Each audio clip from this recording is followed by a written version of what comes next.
I'm a 54-year-old man, and my wife is 56.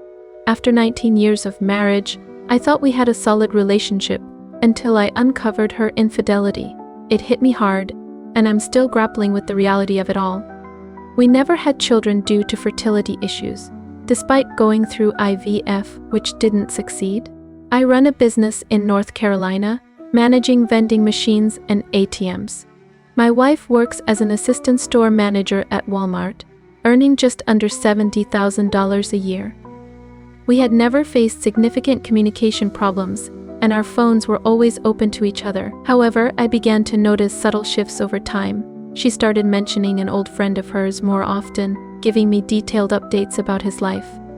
At the time, I dismissed it, but now I realize I should have been more alert. We continued our lives, enjoying date nights and a fulfilling intimate life. Then came that night when she texted to say she'd be late due to inventory at Walmart. This wasn't unusual during such busy periods, so I didn't think much of it initially. But when she hadn't returned by 2 a.m., unease clouded my mind. I drove to Walmart, but her car wasn't there, and dread set in. With no answer to my calls, the knot in my stomach tightened. The situation was ripping me apart. After a little while, she texted that she was at a friend's house with some male coworkers, having drinks. Something felt off about that. Why didn't she mention going to someone's house? Trust had never been an issue for us before. When I confronted her, she became upset, accusing me of being controlling and swearing nothing was happening. Still, the whole thing stirred my suspicions, especially after our recent conversation about threesomes to spice up our intimate life. When she finally stumbled home at 4 a.m., reeking of alcohol, I chose not to accuse her without proof, but I felt something was definitely amiss. The next day, she apologized, saying she had gotten drunk too quickly. I cautioned her that she was lucky to avoid getting pulled over. She insisted nothing had happened with the guys, but I couldn't fully believe her. I warned her that if I discovered she was cheating, I would end our marriage. A few months passed, and we seemed to be improving with better communication. But then I noticed more changes. Her phone was suddenly facing down, password protected, and she was texting an unfamiliar number. Naturally, my suspicions flared up again. When I went through the phone bill, I uncovered a disturbing pattern. My wife had been texting an unknown number with a significant volume of communication, including on the night she didn't come home. That raised serious red flags. I decided to investigate on my own, checking my contacts against the bill, but I kept my findings to myself. Over the following weeks, I scoured emails and old phones lying around, looking for any clues, but found nothing. Everything seemed locked away in her phone, which I suddenly felt compelled to access. Although I didn't want to invade her privacy, I felt cornered. So I made a drastic choice and hired a private investigator. After providing all the information, we discussed divorce laws in North Carolina, and the investigator revealed something shocking called alienation of affection, where a third party causes the breakdown of a marriage. A week later, the investigator called me to his office to share information that made my blood run cold. He had evidence of my wife leaving work early, meeting this guy at his place, and staying there until it was time to come home. The final straw? On 2 occasions, another man showed up, and my wife was there to greet him with kisses. That was it. I left the investigator's office, armed with compelling evidence saved on a flash drive, ready to confront the truth. Grateful for the support I received, I wasted no time heading to the attorney my friend suggested to file for divorce. When my wife texted me about being late, I chose silence as my response. Instead, I packed my belongings, reached out to my brother, and confided in him. He shared my anger and was just as riled up. Knowing I needed space, I made my way to his home. I quickly gathered a few essentials and left for my brother's place. To my surprise, there were no calls or messages from my wife. I expected her to flood my phone with texts when she realized I was gone, but her silence had an unforeseen reason. She was in jail for a DUI, a twist that delayed what was already unavoidable. She made bail before her shift, called me, and left a voicemail expressing a desire to talk. I ignored her attempts to reach out. That day, she was served with divorce papers at Walmart. Fast forward 2 months to the divorce hearing. My wife's attorney tried to secure spousal support along with our home and a share of my business. However, when my attorney presented evidence of her infidelity, the judge denied the request for spousal support and the business, but instructed us to sell the house. Luckily, there wasn't much equity, so I wasn't too worried. Once the divorce was finalized, my attorney and I discussed the possibility of suing my ex-wife's affair partner for alienation of affection. 3 months later, the house sold and my ex-wife received about $15,000 from the equity. I got a similar amount.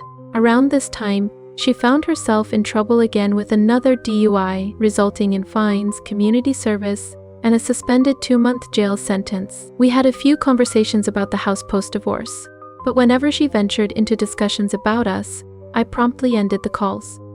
My private investigator discovered that her affair partner owned a restaurant nearby, and my lawyer and I decided to proceed with the lawsuit against him for alienation of affection. Now, I'm just waiting for the court date, and I'll keep you posted on any updates.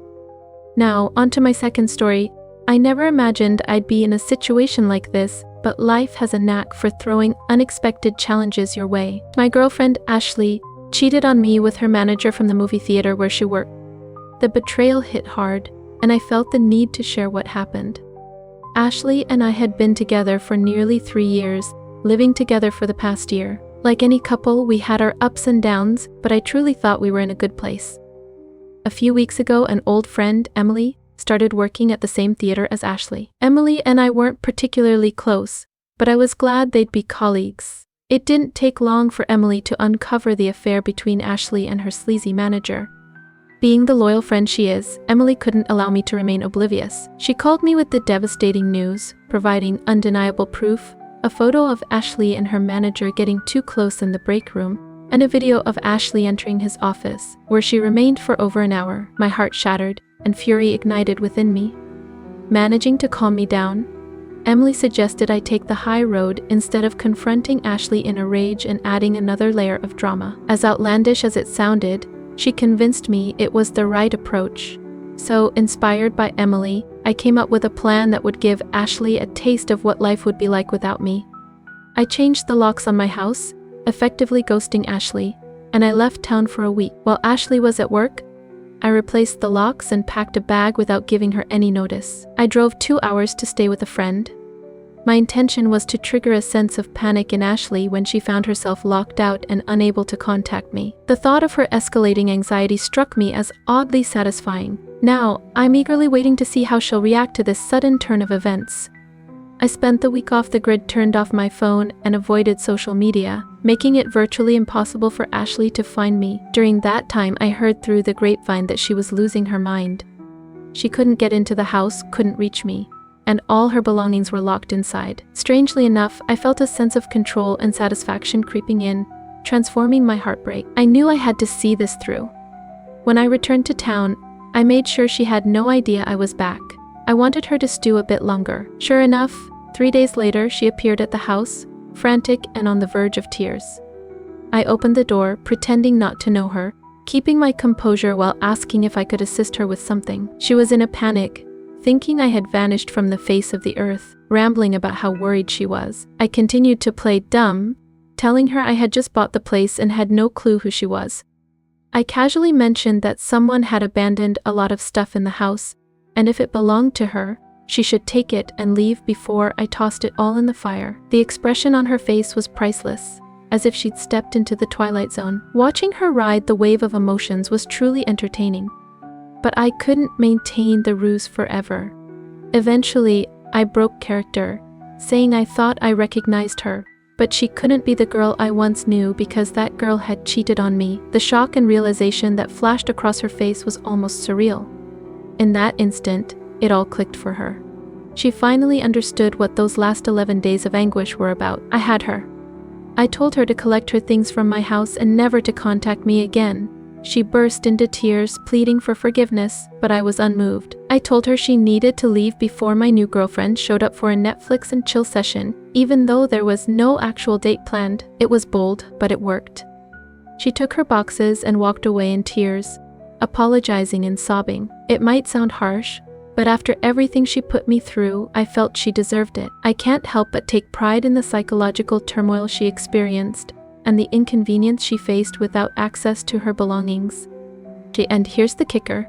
Remember Emily, the old friend from school who spilled the beans on Ashley? We started spending more time together after this whole ordeal, and one thing led to another. We're dating now, and things couldn't be better. Life threw me a curveball, but I managed to swing for the fences. So, that's my story. I never thought I'd be one of those people sharing crazy revenge tales, but here we are. Sometimes life has a peculiar way of working itself out. As for Ashley, I hope she learned her lesson. Don't mess with someone who's willing to change the locks and leave town for a week. For anyone going through something similar, don't hesitate to stand up for yourself and take control of your situation. I could have confronted Ashley for a messy showdown, but instead, I chose to elevate myself while also getting some sweet revenge. Look where that got me. A new and better relationship, along with a story I'll never forget. Did you hear? Jennifer has been learning how to hypnotize people as a hobby. She's apparently getting really good, so watch out if she starts staring at you intensely.